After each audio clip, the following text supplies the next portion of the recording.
Tant que vous signé, na souka place au signé, il faut bâtir cercueil, moutunakati.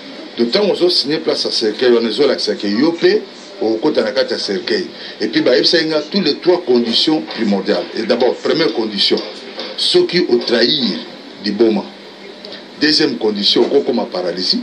Troisième condition, comme ça l'accident brusque. Et tu as la battebele, bah, quand tu as magie, bah, souka kabon. Hein? Comment moutali boma? Ah, on a une autre. On a une autre. On a payé après la trahison. Si on trahit, il faut payer. Et ça, le boulot, on est là. Oui, tu peux ne pas. Il trahi, mais ni si quoi. Et convenir, ni là, on a sali trahison. J'étais prudent. Au moins, dans d'autres questions journalistes, les Congolais, il y a RDC, basé en France. Si on menacé en France, on va seulement qui m'a ravi. Belgique, à l'ambassade. Ambassade, ok. Les Américains basés en RDC. Si on menacé, qui m'a l'ambassade. Il n'y a pas une ambassade d'église. Ah ouais. Il y a une ambassade parce que des fois au côté de l'ambassade. J'ai fait beaucoup d'années d'église. Dans un bima, même pour qu'il ne soit pas encadré parce que dans un collègue, parfois, dans les vides, kilo, au kanga, minute malaria. Maintenant, c'est bon, ils ont malaria.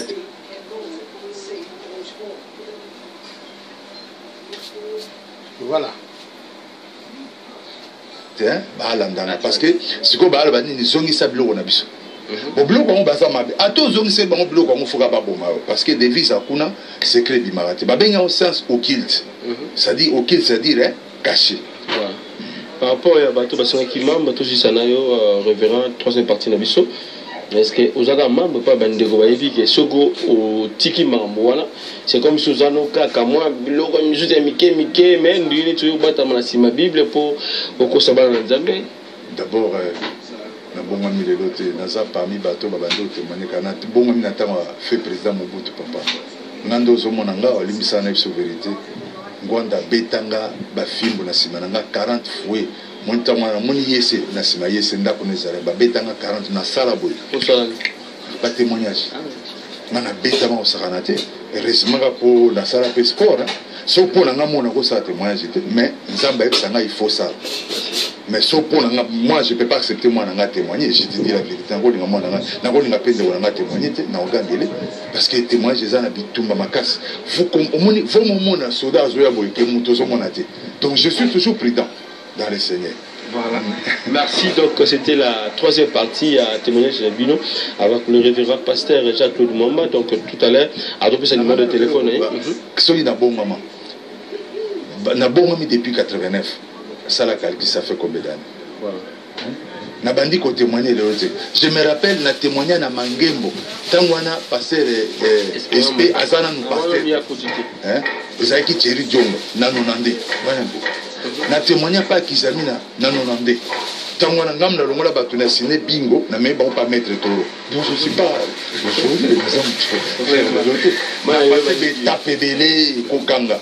Bakanga basinsanga ba document ngam na banda koleka liboso j'ai dit ça malon bazokanga mais respect ngam na banda témoignage dans ça malon de 2000 à 2004 de la mort à la vie témoignage mais le long de la les cas j'ai mes raisons privées voilà donc alors ba bonde la ponanga passer René Tumba il y a le coup l'assassin Raoul Matad où ya bimisanga passer Lisungi au Azan à Londres il y a des gens qui ont prié pour moi. Voilà et donc merci comme ça toi Jean-Paul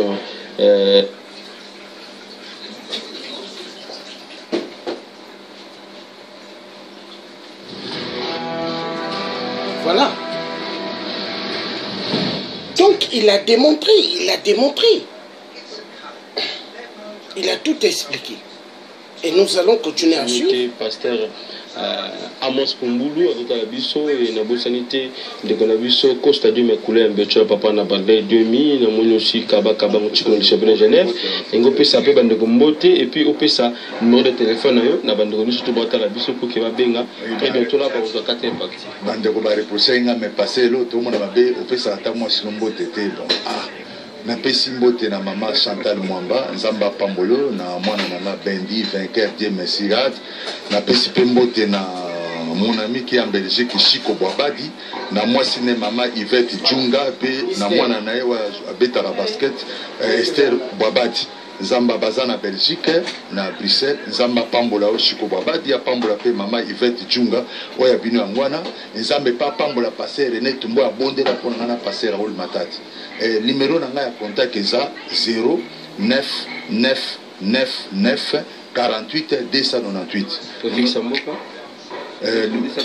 00 243 9 4 fois 48 298 Nazongedi 00 243 9 48 298 Wanande numéro Ozinga Mbala Nzambe a pambola biso bozala na kima nazande konabino Nzamba sana grâce na sina bongo.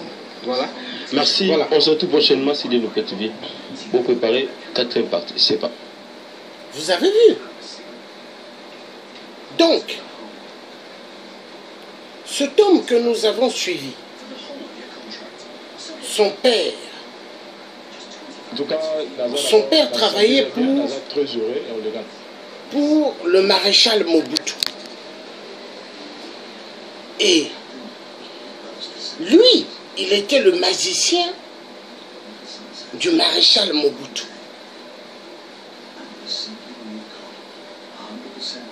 Et tout ce qu'il est en train d'expliquer, c'est la vérité. Parce que nous vivons dans un monde. Satan fait des opérations terribles avec des faux prophètes, magiciens et en même temps des faux pasteurs. Ils sont partout. Partout où il y a des dictateurs en Afrique, il y a des faux prophètes, il y a des faux pasteurs, ils sont partout. Les dictateurs n'opèrent pas seuls. Toute la misère qui est en Afrique, c'est par rapport à toute cette cellule qui encourage les dictateurs de rendre le peuple africain pauvre et pauvre. Et Dieu n'a pas créé l'être humain pour qu'il souffre, non. Mais la souffrance, pourquoi? Mais à cause de Satan et à cause de tous ses disciples, les faux prophètes, les faux pasteurs, les dictateurs, tout cela, c'est des serviteurs de Satan. Et nous avons besoin d'une Afrique meilleure, où la femme va être respectée. Où la femme, elle doit occuper pas mal de postes ministériels. Parce que la femme, c'est un être humain béni de Dieu. De Dieu le Tout-Puissant qui a créé le ciel et la terre. La femme, elle connaît la douleur de l'enfantement. Mais est-ce que l'homme connaît la douleur? Non. L'homme ne sait pas comment il faut accoucher, mais la femme, elle connaît. Mais regardez tous les êtres humains que l'homme tue en Afrique. Il y a trop de gens qui meurent. Et nous avons besoin d'être dirigés maintenant par des femmes. Des femmes! Il faut maintenant que l'homme donne la possibilité à la femme. La femme n'est pas seulement faite pour être à la maison, laver les marmites, préparer. Non! Moi, quand il s'agit d'aider la mère de mes enfants, je l'aide. Je l'aide à préparer, je l'aide à aller faire des achats, des courses. Et un homme doit être comme ça. Un homme ne doit pas dire c'est la femme qui doit préparer seulement. C'est la femme qui doit nettoyer la maison seulement. Non! L'homme doit aider sa femme. C'est comme ça. Nous allons repartir sur le grand discours du pasteur, hein, de ce grand homme qui fut un homme au service du maréchal Mobutu, mais qui aujourd'hui enseigne la parole de Dieu et ouvre les yeux à des gens sur les œuvres satanistes, parce que les démons, ils opèrent, ils opèrent, et beaucoup, et gravement.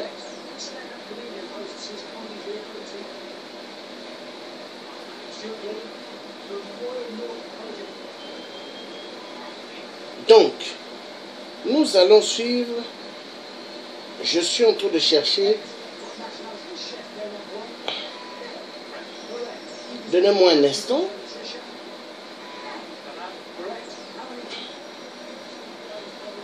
Voilà, on est là.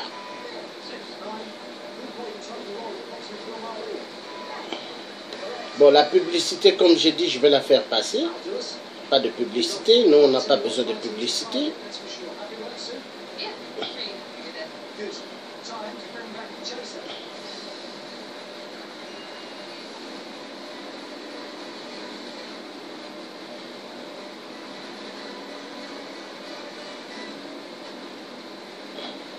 Jésus a tikeli biso signe moko te que non pona te fona la kaka montre les couleurs fona la kaka elambo non ça on a dans ce qui est monde abracadabra na kotisko na basigne pona on ça o eza basigne kabbalistique ou bien ba talisman voilà na o ezali ba talisman toza na signe wa liboso ozomona ngo eza na 1 2 3 4 5 tant batangeli biso kuna na dictionnaire balobi pentacle étoile à 5 branches portant des signes magiques. 1, 2, 3, 4, 5, à sali cercle, nous avons manakati à qui n'a contenu. Ce qu'on sali cercle à thème la carte, même à Tiki Bilambane, nous devons y battre parce que en cerclant, et ça le la kangi le pan. Sécurité. Sécurité. Alors, Oyo pèse étoile à 5 branches, mais ils ont la différence mouké. Oyo étoile ninez, quoi ils ont les colos moko, ah ils ont mis balé. Oyo eza mibale eza nde moto ya satan babengango la tête de bouc omoni kala masanga moto za benga polar ozamona batia léopard ata nete étoile na kati le wana nde moto ya satan oyo nde signe corné oyo eza oyo babaka je jure fidélité à Satan comme étant le souverain maître absolu et bato ebele pe na poto bozola tango il paraît koyo na yo eza bien mais ozoyeba te ke bazoyetiza mingi na oyo ezali franc-maçon ba illuminati mutu comme médaille omona ngo na joueur oyo bobengaka grand joueur oyo Messi omona ngo mpe na John Cena pampin John Cena eza mpe moko ya monde pandemoni oyo eza babengango hexagramme. Pourquoi différence oyo eza 1 2 3 4 5 pentagrammes, 5 côtés, 1 2 3 4 5 6 hexagrammes. Yango nde bazolobake epesaka mingi mbongo signe Salomo azalaki nango mais nulle part na Bible bayesi biso ke Salomo azali na signe ntango ozomona basigne na kati église mais basigne na kati ya ndako no mama yebaki ndako eza ja kobeba naye nga naye koaporte parole obondela maboko pamba ndenge Jean 4 23 lobi les vrais adorateurs dont le Père en esprit et en vérité oyo elandi eza signe ya svastika oyo nde signe itilaire azala kolata soko alati yango masasi ezozwa ye te mais suka nango itilaire akufa kisi mpe epolaka ndoki mpe akufaka mais na basigne tozomona oyo totala mpe tozwango aussi na bacours mosusu tozwa neti bacours ya physique naomona basigne mosusu ezala na bamathématique babiloko omoni ti yango ya maboye ezalaka mpe na bachimie oui na bachimie eza mais siko awa eza ntango ozosala yango il faut sala yango place ya yo moko eza na kati ya ndako eza basigne eza batalisman oyo c'est-à-dire ezopesa porte. Deutéronome 7 26 elobi tu n'introduiras point une chose abominable dans ta maison. Ngana na ede baninga na ba chrétien boke batango ozomona bilembo yeba ke place oza eza bien te na yeko meme osambela nzambe maboko pamba 1.3 na lebi te ke po sambela fola telamba rouge nde passé que dans l'opinion lobi bongo te. Alors oyo nde hexagramme oyo pe bomona ngo na ba mama muso de l'église basambelaka bien balataka ngo bilenge mwinda bazala pe na oyo mais wana siko batia cercle te. Alors oyo na oyo eza puissant koleka eza oyo eza 1 2 3 4 5 6 hexagramme oyo 1 2 3 4 5 pentacle et pentacle nde tokomona ngo mingi na baétoile même ya bamboka ebele nazoloba grand omona na bamboka ebele oyo nalobi eza signe ya itilaire. Et pour comprendre le signe que même oza nango mon frère oza militaire mais suka nango kokufa nakopesa bino exemple ya Zaïre eza na général mo boyebaka makasi babetaka alimwaka après aye koapparaître bayebaka azali na signe svastika yango wana masasa ya kozwa ye. Donc c'est pour dire que tout est vanité de vanité. Oyo bomona ngo nasonga église moko boye nasonga mosquée omona li na étoile eza mpe moko ya monde abracadabra oyo eza signe Babengango signe présence représente l'abolition de toute loi. Ils appellent un monde de pandemonium. C'est-à-dire à partir de signe oyo, loi ezo l'accès loi ezana tina moroté d'une façon kabbalistique. Et ça m'a repéré à deuxième monde. Ils signe croix de la confusion. C'est-à-dire oyo so batian oyo bozomona oyo nga na tchaka mona victoire confusion. Dans la victoire sauf des ordres de bandés banda makas na victoire. Na victoire na veste non papa ko banda o konika to signer yo maé ozo batté les autres donc ezani il y a confusion. Oyo eza lettre S. C'est vrai. Moi ça na lettre S, c'est le Saint-Esprit. Mais na zozo qui samaye na bino na mais en église moko batiaka S na croix na kati. Batie S na croix na kati ni ko lo ba Satan kumba bango eza signe ya Satan, signe satanique. Bon oyo eza na pharmacie S dans batine dinyoka batie croix batina moi vers mon biwana wala gasko signe on est à signe ya ma maladie ça des mois 20 ça des mois maladie on a symbole naï mais en réalité des mois na bakisa maladie pour détruire au fait asvin a déplacer la maladie mais Jésus d'assis sa maladie.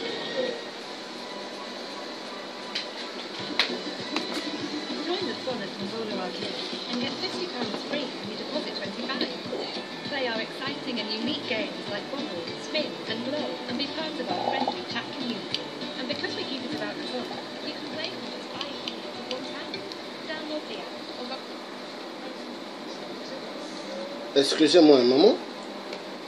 Déjà signé à 20. C'est-à-dire chaque entité, bazana représentant la bango kabbalistique ou bien cosmogonie ou ils ont représenté bango. Continue. Alors, tout ça na marque de la bête, ou bien marque de la bête. 6, marque de la bête. OEP, marque de la bête, FFF. Je m'adresse plus précisément à la français, Fédération Française de Football. Yaoundé Oyo, FFF, Fédération Française de Football. Mais en réalité, tout le monde en vérité, ça le bouton. Tout ça là, n'a pas que Bozo là, n'a pas bouton, F est à 40 lettres. A, B, C, D, E, F, 6. Donc, on va 6 à 66. Voilà. Bah, mourir du football, on s'est pas l'autre, non, Mozo, pour la FF, pour la parce que la signification, les hommes, on a fait. Les hommes, on a pas la fédération. Oui, Fédération Française de Football. Voilà. Je suis d'accord avec ça. Mais d'une façon kabbalistique, ça et le remoussous. Donc, F est à 6e lettre. Et nous, on va 666, ça marque de la bête, mais déguisée. D'une façon cosmogonie, macrocosme supérieur. Ça, c'est bien. Ok. Alors, ils ont un balobi natas. Au fait, au benake Satan, alima komba Satan, ba benake natas. Parce que ce balobi natas, aux ana idée que ça Satan. Ce sont juste Satan, on renversé combat Satan, on peut son natas. On dit que son a bon ma montée, n'a bon la montée maintenant, on a église évangélique de natas au Congo. Et mon tupa n'a pas idée que natas c'est ça Satan. Et on a un livre, nous sommes comment natas, maman au cause de mobile azo qui était Satan un livre natas. Yo au bas sur mon Satan. Oh non, c'est sans effet mais natas aux années d'été. Voilà comment le diable joue avec les mots. Et puis ça aussi bakatna ouais ba sino pembo mona musu bacha F moko musu F mi bare musu F mi sam. Ni ko ba 6. Talante ndenge diable azo ça. Tous les qui na ba chiffre 6 on a zaki na. Ici on wapi. Ah, il s'est corni et que oyo mona on peut na ba pareil. Soit ba pareil ils à la télévision au mona oyo. AC bar DC, c'est-à-dire AC bar DC et non bah courant continu na courant alternatif. Ndenge na physique ça. Courant continu na courant alternatif. Mais ndenge qui doit ça bon monter. Netinga na ça sonné na campagne. Na pona ici ça estimant na bino na ozik ça moi partir à AC bar DC. Courant continu courant alternatif. Ce qu'on a aussi la ndenge ni. Anandenge qui ndoki antichrist devil children. Antichrist devil children. Attaquer na tine puissance à chamanité que c'est pareil. On n'a pas pareil, nous sommes bien aux amakas, mais c'est qui dit une façon. À partir de AC, bar DC, n'a pas le même na TV au Talinga. Nous avons dit que nous avons photo, nous avons dit que na TV, il faut que chasse à bimou. À partir de AC, bar DC. Voilà, nous Michonoka, aspect spirituel. Mais on a fait comme un conseil, moi, dans la ville, la ville qui est très efficace, mais est béba sur les champs. Na podium c'est-à-dire à partir à c'est bâti champ magnétique. Au moins la physique aussi magnétique le col à aimant mais champ magnétique ils appellent l'énergie et physique ça va pareil tout ça na Marcos et quand on dit Marcos na kindo kezande beaucoup à la bombe la masanga boa 10 personnes nga nazando yo zando quitter pour moto zando quitter na kindo babenga ki civil pas nzamba zate pas satana zate mais si na diplôme na si quand on va tomber la masanga moninga na de kazo pisanga no lia Yves hein boma Yves l'exai alors bananga ah Claude Yves Marcos, cela veut dire Liaï. Code, les accords. Marcos. Le temps, ça Marcos, Tala, Moutaza, Pemento, les Kaï. Alors, tous les gens qui Zoso, et moi, où il y a quelqu'un qui a deuxième monde. Moi, quelqu'un qui a deuxième monde, Babengue, puis na combo ya Cerbère. Na point en bois, na zaïko sur la peine à bambois, d'une façon abracadabra. Na on peut ça quel exemple, moi, Mouké. Oui, il y a des gens en Afrique, des gens en Europe, des gens en Bambois. Dans les autres, surtout des gens en Bambois. Au cas où on a gagné, et ça normal, à mon niveau, il y a mais si on a gagné, et baby, et bolobi, boni. Donc, on a seulement mis dans ma iné, des 3D, on a quartier baby bande même dans le pan on a boîte c'est pas poil na acha azib sotala bango yo bakoti donc bande ki bango na bakoti donc sont les actions pour prévenir et puis son boiseau de la mingi ndengo na keba ki liwa pe ko sana kata bon ba ibu ba corbeau ibu eza ba bere rouge à deuxième monde nanya ngana za kota nanya donc na kota nanya ba benga ngo s'incarner dans dès que tu as un cours de zoologie, qui est science qui étudie les animaux, niao, lion, léopard, à côté de mon abattoir sans koyo. Mais banda pour nabiso oya, bilo na Europe, mais en Afrique, et ça na ba plafond, on a niao à tamoula to les okot. Est-ce que pour niao, to le cocotte? Tu vois les hommes automobiles. Ça dit, babé non, s'incarner dans.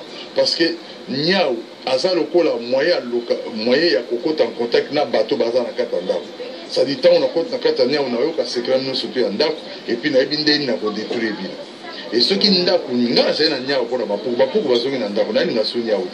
Nia, comment le corps bébé, ngayo, oh, Claude, n'habite, et qu'au Bomania. Donc, nia, soit comme la néoliba qui déjà infiltration, il y a magie, c'est quoi ta Katana. Mais ça, quand on a libanga, mon ko bambania, ko bambé libanga physique. Bambé libanga, oyo, David a bamba qui Goliath. David azaï na mabanga mitan na judiciaire naï mabanga mitan na le nom de Jésus parce que le nom de Jésus ça a 5 lettres donc il a 5 pierres bambaï lettres za Jésus Nazareth et ce qu'on bambier on comme m'appelle banda to ko kutana bat mabe ba bomio ka place ce soir par la fois na zo bambo li bango za pierre angulaire o nya oki. Donc c'est ce que je voulais un peu parler concernant Bassi. Donc Deutéronome 7 verset 26 c'est le but, il n'introduira point une chose abominable dans ta maison. Deutéronome 7 verset 26. Au côté de bloc on a quatre andaks na outi. Bassigne et ton dibino na quatre bandak le bleu na poto partout dans la porte d'entrée. Bassigne kabalisi. Il y a un des nana. Le chiffre aussi cité pour le chiffre na moni 6 na moni 9 3 et puis là en hébreu aussi na moni en romain plutôt chiffre 6. Et ça, chiffre de la bête, on a Nazaré qui 006, qu'on peut encore le Nazaré 00F. F est la 6e lettre. Le diable joue avec les mots. Alors, 13e lettre, chiffre au kilt, où ils ont un niveau à grand maître, gourou, ça dit, quand on parle de gourou, ça dit maître spirituel. Gourou de chiffre O. Alors, chiffre romain Oyo, 10, 11, 12, 13, on a net Dalai Lama. L'invité social Dalai Lama de représentant bouddhiste, chiffre na moi. 9 c'est Mahatma. Mahatma, c'est-à-dire maître spirituel à premier plan dans le bouddhisme supérieur. Dans le signe surtout temps où l'exhibition tout le monde Nzambe ata mon côté où Isaac Nzambe sata a bon chrétien pour nous sommes des chrétiens. Nous sommes un peu clair. Ce qu'on a porté na Kanzambe. Na Kanzambe barbi ba iti zami oyo komona ngo boli bisanga na drapeau ya Israël. Hein? Bazobe nango signe Yesu. N'est-ce pas? Na drapeau Israël. Et moi je pose la question. Mais pour na mona qui on peut na deuxième babe on croit Salomon. est-ce que photo ça la croix quoi n'est ce que biso ba traiter photo ça au Bible les vrais adorateurs adorent le Père en esprit et en vérité. C'est pourquoi nous avons senga bande ko na place vous avez bon de la maboko pamba un point et trait. Que ça la signe au bengelo musu sans le savoir. Voilà. Et maintenant tant que tu naviguer bato balinga réseaux sociaux bayebi www quelque part aussi bande musu ba pe na mama be ba www sur landeli yango na romain na chiffre romain et ça aussi ma B parmi les chiffres romains www on est là aussi 1 Jean 5 verset 19 le dit nous sommes dédiés et que le monde entier sous la puissance du malin. Le monde entier sous la puissance du malin, mais ce n'est pas dire que nous devons maintenant avoir la peur de tout. Non. Oui, bien ça, la langue ouverte, moi, quand on a été sur le kaka bazabe, moi, Satana. Mais ce que l'on dit, ah, na suka netikal nini, Satan. Mais malgré le japonais. Mais oui, mais bah si n'ingeza, si na mas eza si kabalistique, mais na pexo mutukate, hein, si na Mercedes eza si kabalistique.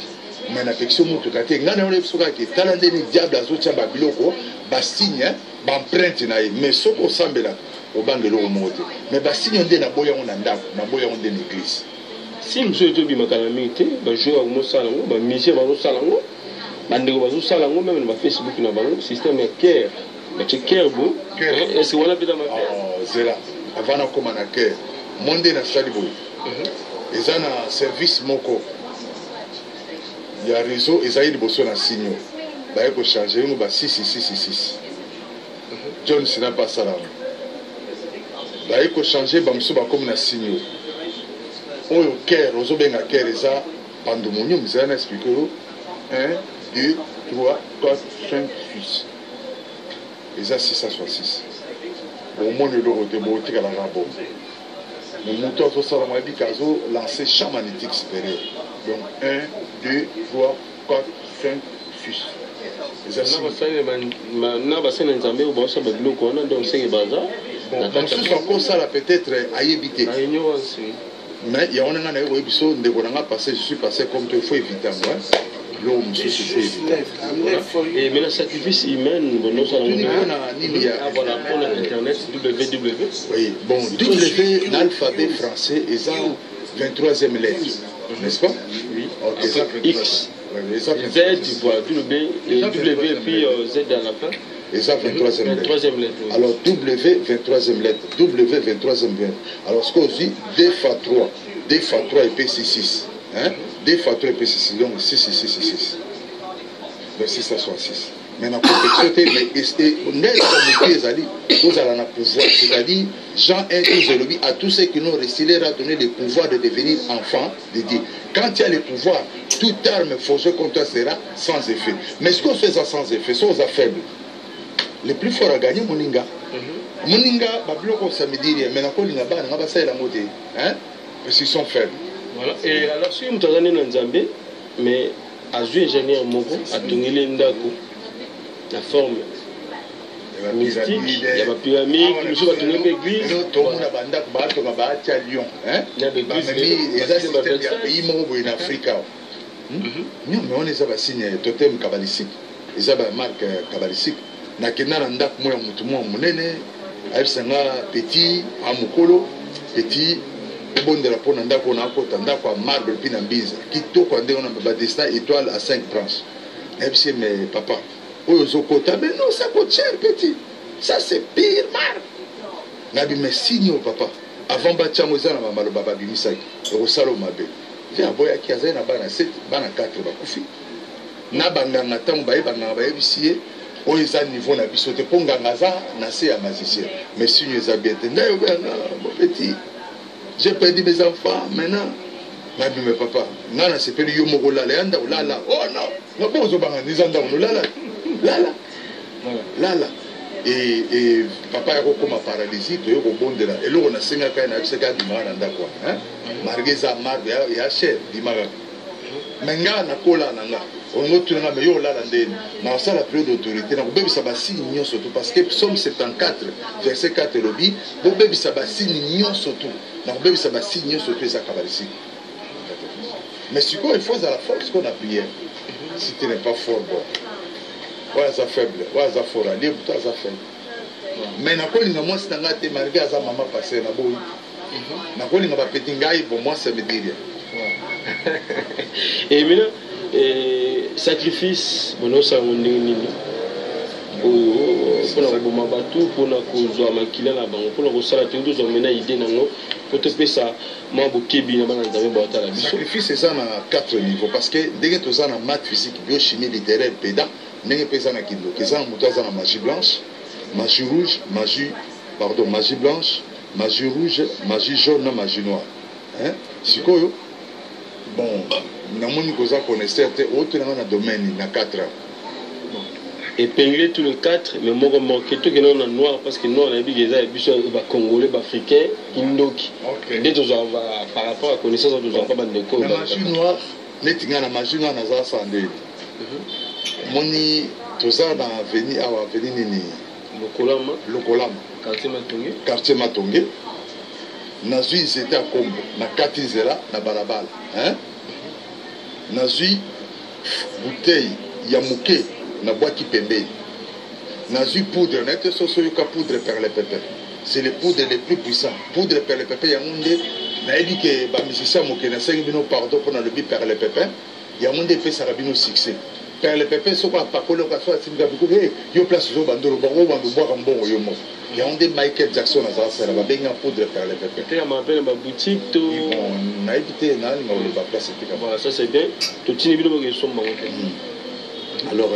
Alors tant on a kati nzela ndenge wana moto nyonso to azoleka na balabala leta jour wana neti lelo toza jeudi nyonso azoleka pa eza lokola nzela eza file pa ekangi ye na alongole ba 5 ans na alongole 5 ans moto balabala moto ya famille te sikoyo à part bouteille na tika wana na bouteille na ngamo ya whisky eza vide mona bouteille moso ya whisky batia kwa na kati ekota na ndenge ya mystique sikoyo na tela bouteille ya whisky wana makile comme na kati. Donc j'imagine déjà 500 personnes. Ce que ça lui plaît, on a 10 000. Donc ça veut dire Yokuno Kokufa. Donc ça c'est mat. Alors on a ce qu'on a vu. Samedi na réunion à Bandokinake, n'a pas grand maître. Il y a fois à cause de ça, petit qui travaille bien. Il y a à cause de ta quantité à ébélé à tirer mais chef Amela. Donc on a et si vous avez un Kofi et les cas nous parfois les passe pas au Kofi mais pour la nani nana maquiller côté donc si les points physiques au Kofi mais si les points spirituels maquiller nous pas côté parce que Satan a appelé ça mutundaku a appelé ça mutuba fonction on a besoin là on a besoin de musunya mutuna maquiller et puis essence ça bande chaque jour na avion na za côté 30 litres. Le carburant n'est pas maquillé. Il faut partir à 22h, il y a soit 30 pour la salle à plein et qu'il n'y a que des États-Unis, France, Canada dans la zone. Oui, alors chaque jour, et puis tout, on a moyen de transport. On a besoin de jipiter, comme Bogasso, Azuka, Komboatia, et Bimi, avion au Saranate, on a rien. Vous avez entendu? Il parle des moustiques. Il dit tous les moustiques ne sont pas en réalité des moustiques. Il y en a, ce sont des moustiques. Il y en a, ce n'est pas des moustiques. Vous entendez? Voilà pourquoi moi, quand j'étais allé en 2005 à Brazzaville, j'avais 2 bombes de moustiques. Je me baladais avec. À partir de 13h, vous voyez une foule, une masse de moustiques qui venaient en direction de moi pour me piquer. Je prenais, je pompais. Parce que tout ce que vous voyez comme moustiques, ce n'est pas des moustiques. Il y en a, ce sont des vampires qui sont à la recherche du sang. Donc ils piquent pour amener dans les damijanes afin que les dictateurs aient du sang humain. Ou les faux prophètes, ou les faux pasteurs. Parce qu'eux, ils boivent aussi le sang humain. Donc vous voyez, les crimes rituels, quand vous entendez, au Gabon, il y a des crimes rituels. Au Cameroun, au Congo-Brazzaville, au Congo-RDC. Partout où il y a des dictateurs, ils aiment les crimes rituels. Pourquoi? Parce qu'ils travaillent pour Satan. On va continuer à suivre ce grand homme. Suivez, mettez bien les oreilles, écoutez.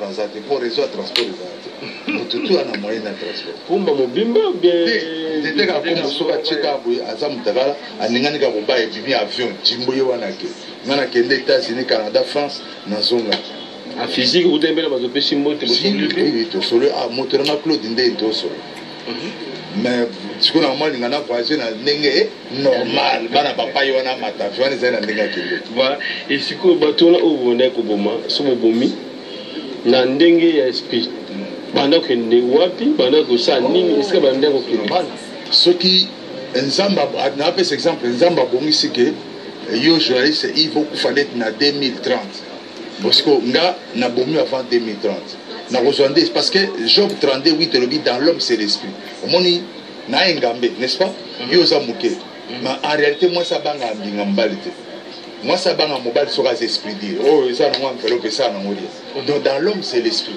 ya mona mais basi moi si ça nga mbal na banga ça za esprit dire c'est l'esprit ça ça na moi c'est ça donc c'est l'esprit alors si ko esprit na yo na zo on a comment travailler na ko comme appelle journaliste na ça ka net yo mais l'esprit non de travailler di o nzamba bon ça que na 2030 wana c'est ce que wana ce que so ipe na baye yo na tiko bimeli pe batu na cité to kona que esprit pas donc on yenga tant on a ne pas quitter donc on travailler pour nanga et système là ka mutakufi ayo bimeli so na vile so salima c'est na biso mo va venir ala juste en face na biso akufaka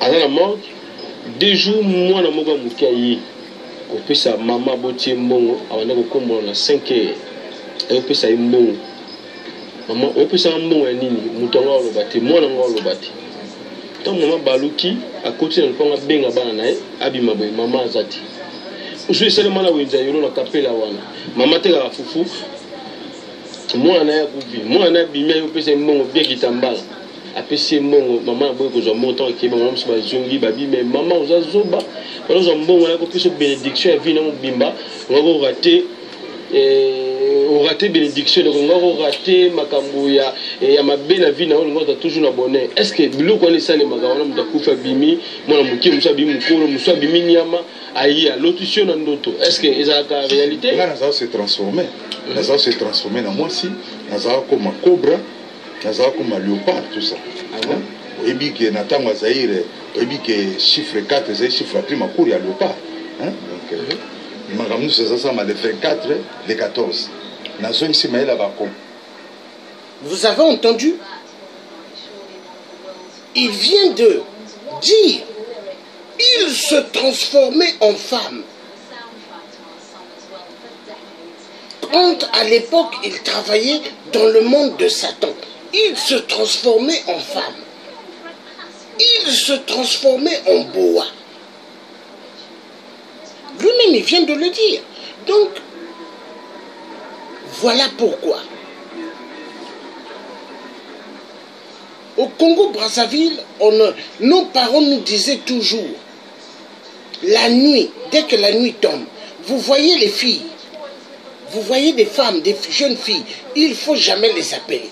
Parce qu'il y a pas mal, ce sont des démons.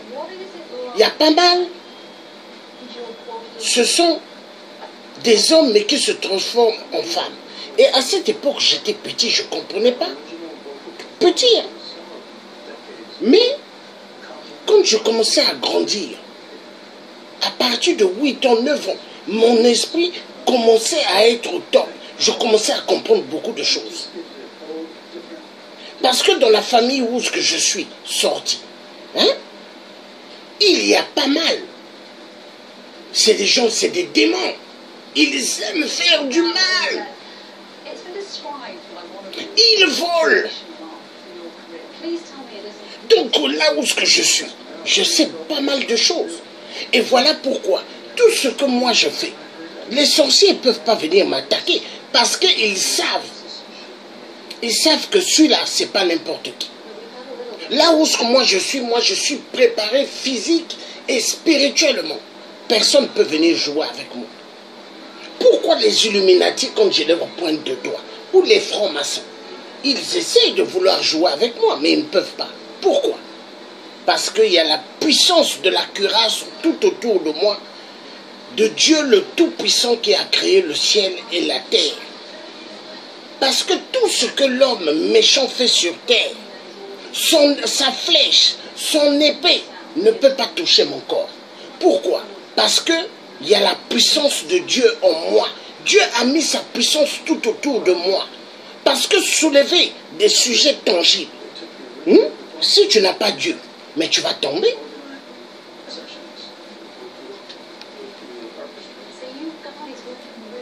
On va continuer à suivre ce grand homme.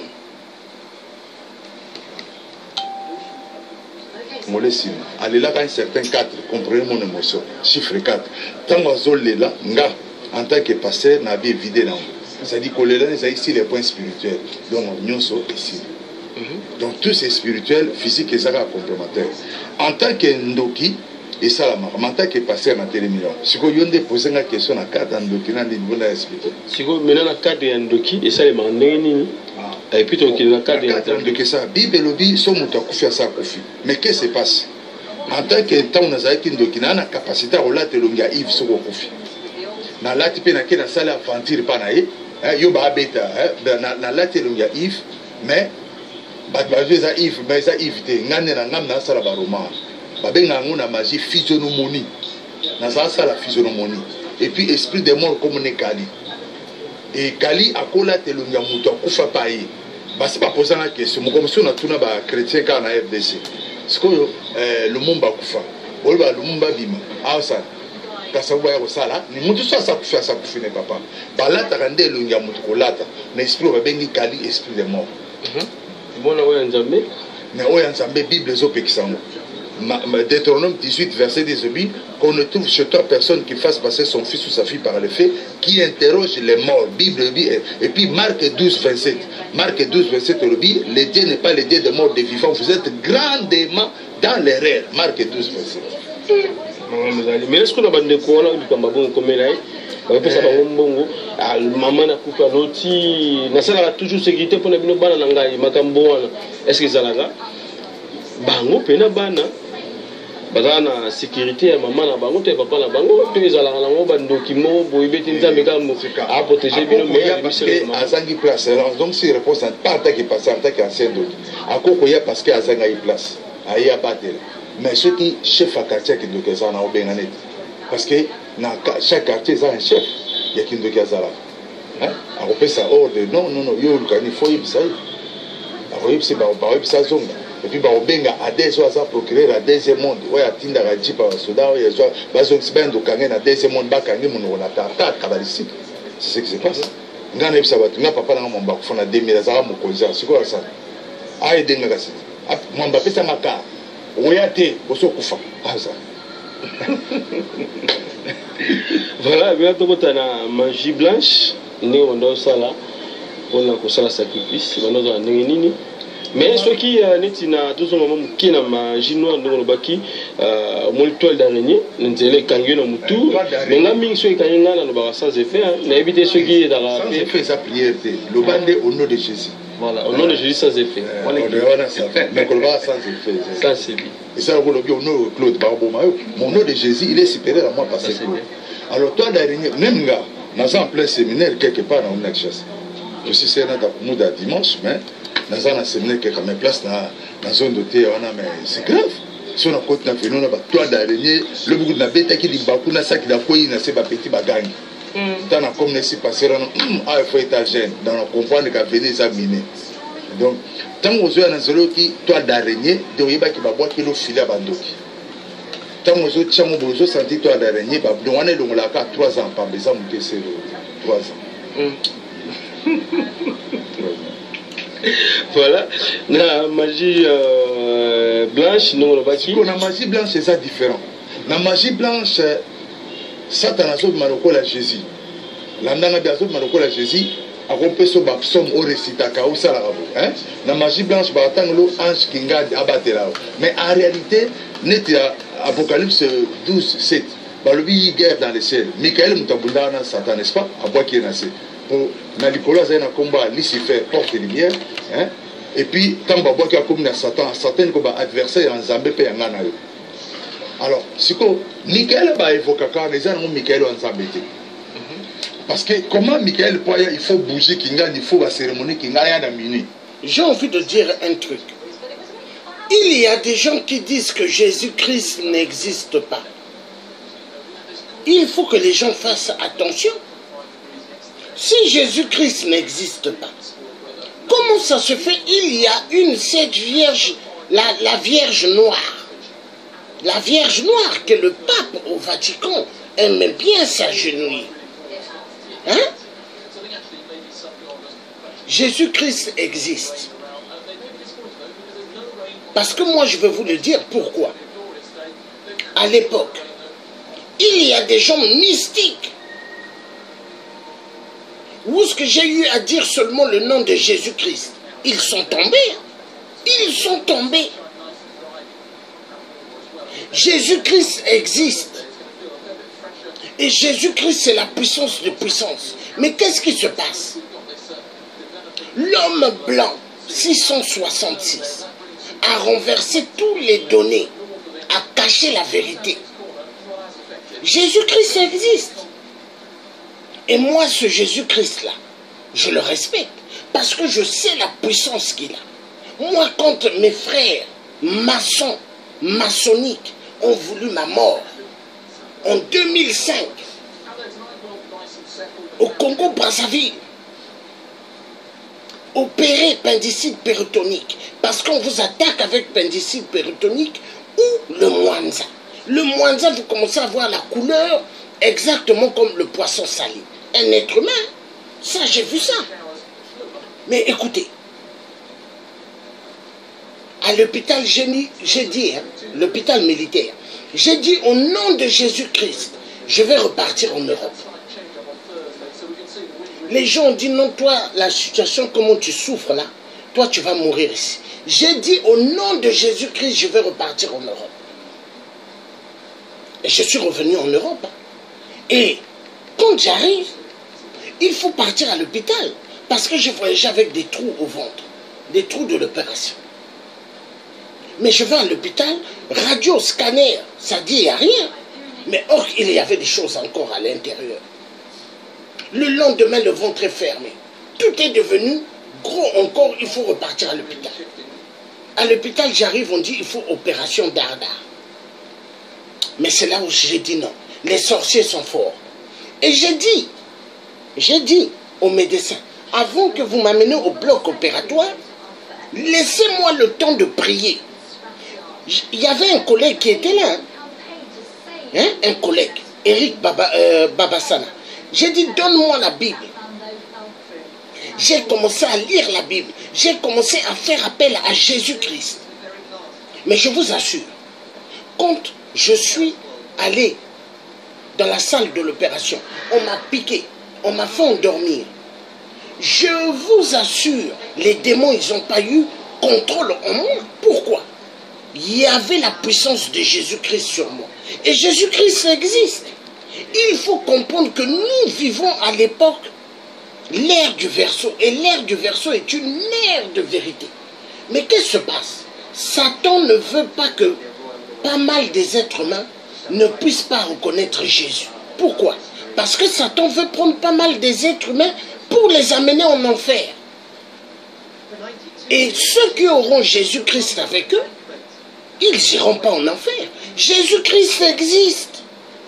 S'il n'existait pas, comment ça se fait? Ceux qui sont passés dans des comas, on dit, il y en a qui sont passés dans des comas, dont Jésus-Christ les a pris, les a amenés visiter l'enfer. Un jour, il faut que je fasse un direct sur l'enfer. Et vous allez voir des gens qui vont faire des témoignages. Que Jésus-Christ les a amenés visiter l'enfer. Et en enfer, il y a des niveaux. Il y a l'enfer où il y a les pédophiles. Il y a l'enfer où il y a les pédés. Il y a l'enfer où il y a les homosexuels, les lesbiennes, chaque niveau. Hein? Dans l'enfer, il y a chaque niveau. Et là-bas, c'est des tortures 24 heures sur 24. Les voleurs d'argent, l'argent du peuple, hein? Ceux qui volent l'argent du peuple, en enfer, ils auront leur compte. Mobutu en enfer, on le chicote 24 heures sur 24. Il a des grands cadenas et des chaînes. Il y a une vidéo que j'avais faite au cimetière de Paris. J'avais fait cette vidéo pour Sassou et tous les restes des dictateurs. Mais le jour que j'ai publié cette vidéo, les dictateurs les têtes en tournée. Hein? Je vais vous mettre cette vidéo peut-être tout à l'heure. Où est-ce que j'ai dit des trucs, les dictateurs les têtes en tournée. Parce que j'ai dit, vous qui volez l'argent du peuple, un jour votre place sera là. Le trou, là où on met un riche, c'est là où on met un pauvre. Au cimetière, il n'y a pas côté riche, côté pauvre. Non, non, non, non. Tout, c'est le trou. Hein? Et là-bas, quand on te met dans le trou, c'est là où tu vas commencer à voir les choses que tu n'as jamais vues. L'enfer. Si tu étais quelqu'un de mauvais, hein? L'enfer. Et là-bas, tu ne vas pas choisir. Hein? Tu vas aller en enfer parce que selon ce que tu as fait sur terre. Et si tu as fait des bons actes, direction du côté du bon Dieu. Si tu as fait des mauvais actes, l'enfer. Voilà pourquoi les pasteurs, vous savez les pasteurs, il y a pas mal de faux pasteurs et des faux prophètes. Ils mentent pourquoi? Parce qu'ils ont besoin d'argent. Ils ont besoin d'argent. Qui dit argent dit pouvoir. Argent, pouvoir et dit femme. Parce que dans ces trois-là, il y a la femme. Argent, pouvoir, femme. Mais c'est ça. Vous verrez la majorité des gens qui veulent devenir des ministres. Les gens qui veulent devenir des présidents. Pourquoi? Parce qu'ils ont envie d'avoir pas mal de femmes. Ils ont envie d'avoir pas mal d'argent pour écraser les autres. Mais on n'a pas besoin de ça. Moi, je me suis levé pour un combat juste. C'est quoi? La libération de l'Afrique. Et que tout peuple africain ait sa dignité. Et mange à sa faim, puisse envoyer ses enfants à l'école proprement, sans qu'il puisse penser qu'il doit chercher l'argent pour envoyer ses enfants. Non. École gratuitement. Hôpital gratuitement pour tous les malades. Oui, parce qu'il n'est pas normal que l'Afrique, berceau de l'humanité, l'Afrique égorge immensement des minéraux et que les gens aillent payer encore les hôpitaux. Ça veut dire quoi ça? Hein? Non. Gratuitement. École, jardin d'enfants gratuit. École primaire gratuit. École, collège gratuit. Lycée gratuit. Université gratuit. Parce que l'Afrique égorge immensement des minéraux. Et c'est pas normal qu'on fasse payer des parents pour que leur enfant aille à l'école. Je dis non. Voilà. C'est cette Afrique que moi je veux. Et nous allons continuer à suivre ce grand homme qui va continuer à expliquer des choses. Molimo Nzambe sala c'est ça na era osala te. Et comme il y a un mini et puis ce qu'on écouté la simate, tu as bougie dessiné pentacle étoile à 5 blanches pas ça. On est comme bloc à Kindoki. C'est pourquoi nga en tant qu'ancien occultiste, censé professeur à Kindoki na bon moment, j'ai dit aux gens tomber la caca Jésus-Christ un point très totiko ange kinga yo kinga parce que confusion kotiti na kabal juif surtout kabal juif da koti makamora makasi. Donc totika. Magie rouge. Na magie rouge muto azala magie rouge soko abomi bato se bayeba kozando. Magie rouge bato belé babanga gango. Mais faut la paix bien. Boli misara na ta on azali na magie. Bon, na apesa exemple muto azali na magie rouge pose wa idée. Na ta on azali ezana papa mobo pas moi si na kufi. Moi na kufi. Bat mala bato abi a o ezali kamunini. Donc ce comment bato se comprendre quand les abdos magie rouge bato ba bébé ba ba la bonga matanga nyonso. Mais magie blanche na kolekisa yo na signé pacte à long terme, c'est-à-dire na lexi Yves na 2017 mon fa na 2020 moi ba batimbela ngeza puis na matanga non na osala tout na ko dépenser na olela koleka batu nyonso na osala dépense na ko pesa moi 1 million to bana idée te gezanga dans la rouge et l'obima directement la blanche et indirect to comprendre tant moi c'est moi na kufi et puis on a ça ko les bembete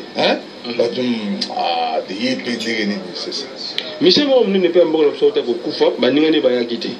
Est-ce que nous tous sommes bons mout ou soit ba yebi ba secret mo ben bembele ko ya to ko ya te ko ta la sécurité ko ta la coronité au côté la sécurité na ma parole à Bibisaki il faut y baquer au commencer mettre la parole les a des faits ma casse Naza passé ma mère ne prie pas mais elle a un mot à dire sur moi alors il faut que ça la parole la mère est demandée à ma bête parce que Bible dit enfant obéissez à vos parents alors musicien d'abord si les points physiques bazora ba problème parce que au mususu azala travailler na puissance à vaudou hein au mususu albi et c'est que na lokola Mali à France au Mali à France c'est ça moi ça za na 4 na 100 ba benga na comme reine du ciel Jérémie 7 verset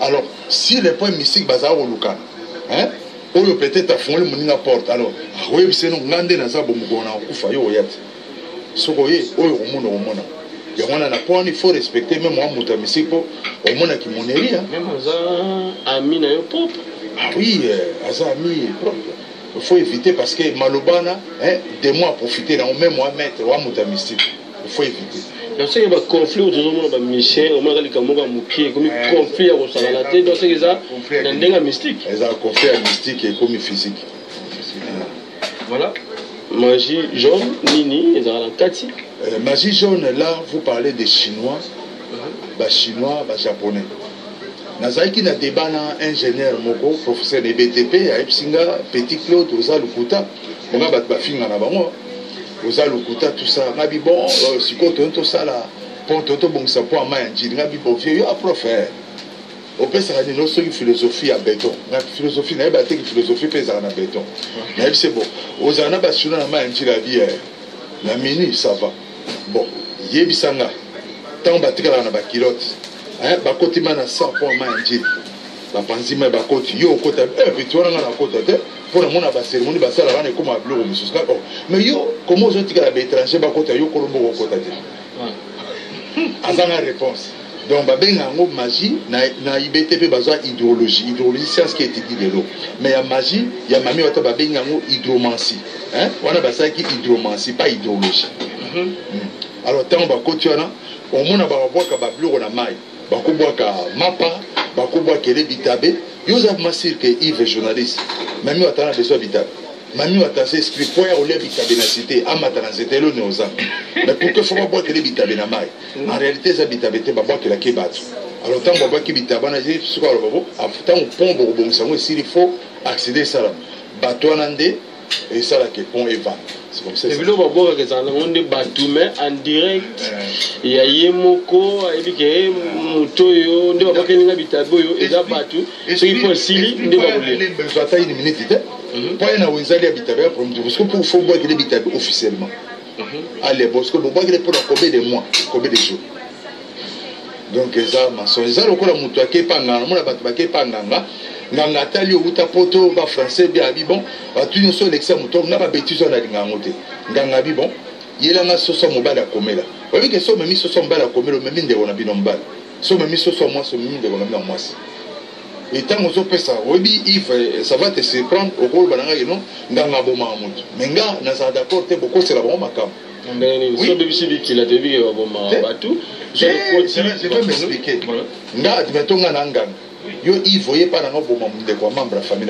na pesika ko boma Emmanuel hein tango ye ozui na zo bik na zo bik lokola soso bik yango yo ipesa na bik olobi soso ngo na peso nganga so nga moto na bon il volingi na bomanani olobi Emmanuel na oye biso bimisa maloba pona Emmanuel en réalité mon jour à jugement nanya osamba place pour ça yo hein ozo nganga ko boma mutu te ce que yo mutu famille bimisi le lobate mon frère magistrat so ba sambisi yo pourquoi qui se soit ba magistrat azo condamné au nom de la loi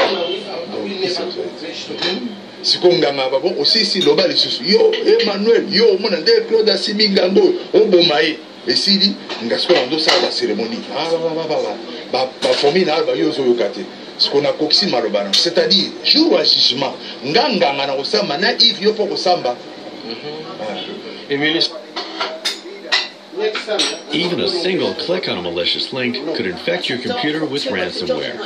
One click and all your files are locked away, even your... Est-ce que bateau aboma bateau consciemment a éliminer parce que après ça on se met balé a pembe a il ba soso na a éviter ya mon papa après c'est ba soso par après stop my video because I need to do your thing bon pour condamner ça passe mais pour ça pour que ne pas so ba chrétien ça bientôt dépendre éviter donc wana bato basala biloko wana bakota pe na kindoki ya ce qu'on appelle la sorcellerie involontaire hein volontaire na conscient na involontaire or involontaire c'est très dangereux au monde na ndoto lia bisunyo sala c'est très dangereux pourquoi l'exaper bato sans le savoir ça c'est et en tout monde à chaque fois na kichasa na biso surtout batongi pont batongi makada masika faut bato bakufa il y avait des morts oui bien hein montre comment il kota bato voilà une dernière question